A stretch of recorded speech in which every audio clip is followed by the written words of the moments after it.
Dealing with entitled people can be challenging, as they often believe they deserve special treatment or privileges without having to put in any effort or show any appreciation. Their behavior can be frustrating and even harmful to those around them, especially if they expect others to cater to their every whim. However, there are strategies that can be used to cope with entitled people, both in personal and professional settings. In this episode, we will explore some of these strategies and offer tips for dealing with entitled individuals. Welcome back to Savvy Psychologist. I'm your host, Dr. Monica Johnson. Every week on this show, I'll help you face life challenges with evidence-based approaches, a sympathetic ear, and zero judgment. Entitlement is the belief that one is inherently deserving of certain privileges, opportunities, or treatment without necessarily having to work for or earn them. This belief tends to stem from their perceptions of themselves and the world around them. This sense of entitlement can manifest in a variety of ways, including entitlement to praise and recognition, to certain positions or roles, to certain resources or benefits, to special treatment, and to respect and deference. Research has found that entitlement is associated with a range of negative outcomes, including decreased satisfaction with life, increased levels of stress and anxiety, and decreased interpersonal relationships. Entitled individuals may also experience difficulties in achieving their goals and in maintaining positive relationships with others. Entitled people can have a significant impact on others, both individually and within broader social contexts. If you know an entitled person, you might already know some of the ways in which entitled behavior can affect others, which includes increased stress and anxiety. Interacting with entitled individuals can be stressful and anxiety-inducing, as they may make unreasonable demands or exhibit a lack of consideration for others' needs and feelings. Decreased productivity. Entitled individuals may expect others to do their work for them or to prioritize their needs over other tasks, leading to decreased productivity for those around them. Decreased job satisfaction. Working with entitled individuals can lead to decreased job satisfaction and feelings of frustration, as others may feel that their own efforts and contributions are not being recognized or valued. Decreased trust. Entitled behavior can erode trust within social relationships, as individuals may become less willing to rely on or collaborate with entitled people. Increased conflict. Entitled people may be more likely to engage in conflict or create interpersonal tension, as they may struggle to accept criticism or compromise. Decreased motivation. Entitled people may create a culture of resentment or negativity, which can decrease motivation and engagement among those around them. Decreased well-being.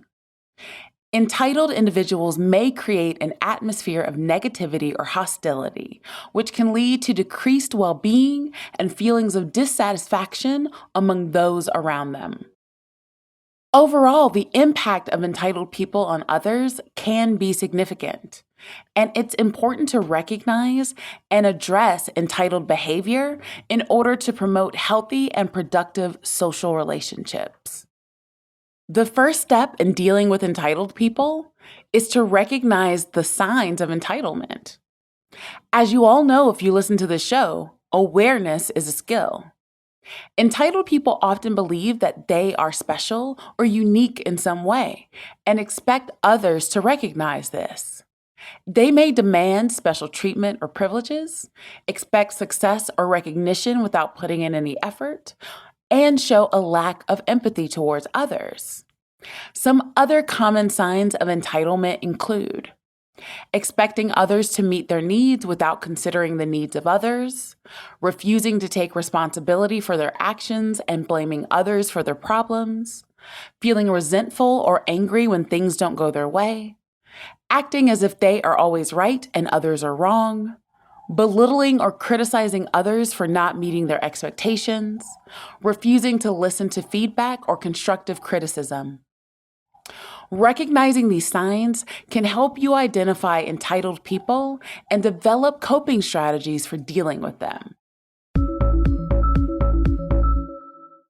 Here are my tips for dealing with entitlement. Practice assertiveness. Assertiveness is the ability to express one's needs and boundaries in a clear and respectful manner. Assertiveness can help you communicate your expectations to entitled people while also maintaining respect for the individual. Assertive communication can also help you feel more confident and in control of the situation.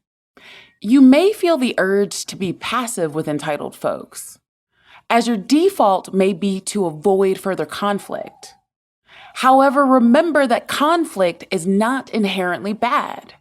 There are many situations where conflict will be preferred, as it will allow for effective problem solving. For instance, if I never say anything, how do I know that they are treating me this way purposefully? There are times when things are brought to someone's attention and they alter their behavior. Secondarily, if I am assertive and the person responds poorly, then that also provides me with vital information for how to proceed. Finally, if you get a pattern of giving in response to this behavior, you're setting yourself up to have increased difficulties over time. Set boundaries. Entitled individuals may push boundaries and try to take advantage of others. So it's important to establish clear boundaries. Boundaries are the limits you set for yourself and others in terms of what you're willing to tolerate and what you are not. It's important to be firm and assertive when setting boundaries and to follow through with consequences when they are violated. It's also crucial to communicate effectively. For example, if an entitled colleague expects you to do their work for them, you can set a boundary by saying something like, "I'm sorry, but I can't take on that task right now. I have my own work to complete." Setting boundaries can help you avoid being taken advantage of by entitled individuals and is empowering for you in the long run. Validate their feelings. It may seem counterintuitive, but it's not. Entitled people often feel entitled because they believe that their feelings and needs are not being taken seriously. Validating their emotions can help de-escalate the situation and create a more productive communication environment. For example, try saying, "I can understand why you might be frustrated, but I need you to understand my perspective as well, so that perhaps we can find a reasonable compromise for both of us." This can help demonstrate empathy and understanding while also setting clear boundaries.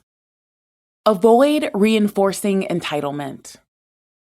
But we only want to validate the aspects of a person's perspective that are actually valid, which means that the validation has to be more nuanced. Entitled individuals often feel validated by others who cater to their demands. It's important to avoid enabling entitled behavior by refusing to comply with unreasonable requests or demands. By setting firm limits and refusing to enable entitled behavior, individuals can help entitled folks learn that they aren't owed special treatment. Avoid engaging in power struggles. Entitled people often have a strong desire for control and may engage in power struggles to maintain their sense of entitlement. Avoiding power struggles can help prevent the situation from escalating and promote more productive communication. For example, instead of arguing over who is right or wrong, focusing on finding a solution that meets everyone's needs can help shift the conversation from a power struggle to a collaborative problem-solving approach. Practice empathy. Entitled people may be struggling with deep-seated insecurities or feelings of inadequacy that fuel their sense of entitlement. Practicing empathy and trying to understand the source of their entitlement can help individuals communicate with entitled people in a more effective and compassionate manner. This is definitely a moment where I put myself in the other person's shoes. This requires me to think about how I would actually respond if I saw the world the way that they did or had the same experiences. When I've done that, I've been able to have more compassion, and this, coupled with appropriate communication skills and boundaries, is effective. Be consistent. Consistency is key when dealing with entitled individuals. It's important to set boundaries and expectations and to consistently follow through with consequences when they are violated.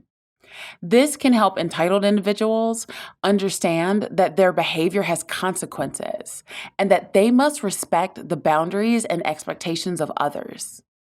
Consistency is hard in any situation, and when we are discussing interpersonal relationships, this seems to be elevated.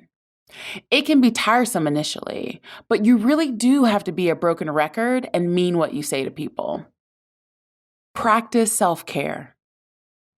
It might go without saying, but dealing with entitled people can be emotionally exhausting and stressful. Practicing self-care, such as getting enough sleep, eating well, exercising, and engaging in hobbies or activities that bring joy and relaxation, can help individuals cope with stress and maintain their emotional well-being. Seek support. Talking to a trusted friend, family member, or mental health professional can help provide emotional support and perspective when dealing with entitled people. Seeking support can also help individuals develop coping strategies and problem-solving skills to deal with entitled behavior more effectively. I know that some of you may be thinking, but why can't they just change so I don't have to implement these tips? I am sorry to say, but that's like asking it to stop raining because you don't want to use an umbrella. In our environment, we will always have to cope with unpleasantness, discomfort, and even potentially harmful elements. You do have some say, but it's ultimately unavoidable. Using the rain metaphor, if rain really bothers me that much, I probably wouldn't choose to live in the Northwest, where it's likely to rain more often. However, even if I choose to live in Arizona, at some point, it's going to rain, and I'll have to get out my umbrella or simply panic and choose not to leave my home. Either way, you have options, but the option of no rain is not something that is always available to us. All that being said, I wish you nothing but sunshine. What's your go-to strategy for dealing with entitled folks? Let me know on Instagram at KindMindPsych. You can also reach out to me via my email at psychologist@quickanddirtytips.com or leave a voicemail at 929-256-2191. The Savvy Psychologist is a Quick and Dirty Tips podcast. It's audio engineered by Steve Rickyberg, with script editing by Adam Cecil. Our podcast and advertising operations specialist is Morgan Christensen. Our digital operations specialist is Holly Hutchings. Our marketing and publicity associate is Davina Tomlin. And our intern is Cameron Lacey. Follow Savvy Psychologist on Apple Podcasts, Spotify, or wherever you listen to podcasts. That's all for this episode of Savvy Psychologist. Thanks for listening. I'll see you next week.